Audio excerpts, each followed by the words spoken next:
रसोई गैस ने एक बार फिर से आम लोगों की रसोई का बजट बिगाड़ दिया है। घरेलू एलपीजी सिलेंडर के दाम में 60 रुपए की बढ़ोतरी के बाद भोपाल में 14.2 किलो का सिलेंडर अब 918 रुपए का हो गया है। पिछले महीने तक इसकी कीमत करीब 858 रुपए थी और यही हाल बाकी दिल्ली और इन जैसे शहरों की है। कीमत बढ़ने के साथ ही शहर में गैस सिलेंडर की बुकिंग और डिलीवरी को लेकर भी उपभोक्ताओं की परेशानी बढ़ गई है।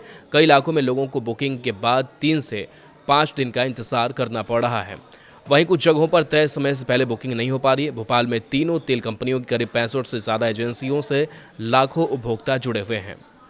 ऐसे में कीमत बढ़ने और सप्लाई में देरी का असर आम परिवारों की रसोई पर पड़ा है। एलपीजी कीमत बढ़ने से प्रधानमंत्री उज्ज्वला योजना के लाभार्थियों पर भी असर पड़ेगा। हालांकि उन्हें प्रति सिलेंडर 300 रुपये की सब्सिडी मिलती है, जिसके बाद अब उन्हें 14.2 किलोग्राम के सिलेंडर के लिए 613 रुपये चुकाने होंगे। ये नई कीमतें 7 मार्च से लागू हो चुकी हैं। घरेलू गैस के साथ साथ कमर्शियल एलपीजी सिलेंडरों की कीमत भी बढ़ाई गई है। होटल, रेस्तरां और अन्य व्यावसायिक प्रतिष्ठानों में इस्तेमाल होने वाले 19 किलोग्राम के कमर्शियल सिलेंडर की कीमत दिल्ली में 1,114 रुपये से बढ़कर अब 1,883 रुपये हो गई है। इससे पहले 1 मार्च को भी इसमें 28 रुपये की बढ़ोतरी की गई थी। इस तरह इस साल कमर्शियल सिलेंडर की कीमत कुल 302.50 रुपये बढ़ चुकी है। इसी बीच एलपीजी वितरकों का कहना है कि उन्हें मौखिक तौर पर गैस सिलेंडरों की आपूर्ति और वितरण पर करीबी नजर रखने को कहा गया है। अधिकारियों ने एहतियात के तौर पर सिलेंडरों की संभावित ब्लैक मार्केटिंग रोकने के लिए सतर्कता बढ़ाने के निर्देश दिए हैं।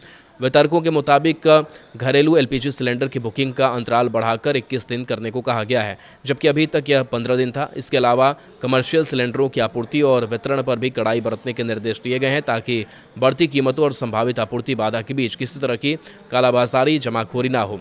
ऊर्जा आपूर्ति को मजबूत करने के लिए सरकार ने एहतियाती कदम भी उठाए हैं। केंद्र ने शुक्रवार को आपात शक्तियों का इस्तेमाल करते हुए देश की तेल रिफाइनरियों को एलपीजी उत्पादन बढ़ाने का निर्देश दिया है, ताकि संभावित वैश्विक आपूर्ति व्यवधान की स्थिति में घरेलू बाजार में पर्याप्त उपलब्धता सुनिश्चित की जा सके। ओएमसी के अधिकारियों का कहना है कि यह बढ़ोतरी पश्चिम एशिया में अमेरिका और इजरायल द्वारा ईरान पर हमले के बाद पैदा हुए सैन्य टकराव के कारण वैश्विक ऊर्जा कीमतों में आई तेज बढ़ोतरी के चलते की गई है। इस संघर्ष के कारण ईरान और ओमान के बीच स्थित स्ट्रेट ऑफ हॉर्मुज से तेल और गैस ले जाने वाले टैंकरों की आवाजाही लगभग ठप हो गई है। यह जलमार्ग दुनिया का सबसे महत्वपूर्ण ऊर्जा आपूर्ति मार्गों में से एक है। बता दें कि युद्ध के बाद वैश्विक बाजार में कच्चे तेल और गैस की कीमतों में भारी उछाल आया है।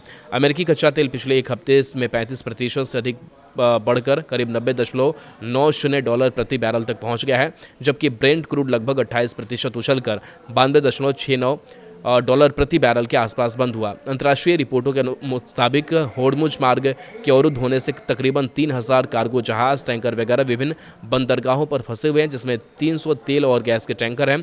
भारत के कुल प्राकृतिक गैस आयात का करीब 40% हिस्सा भी इसी रास्ते से गुजरता है।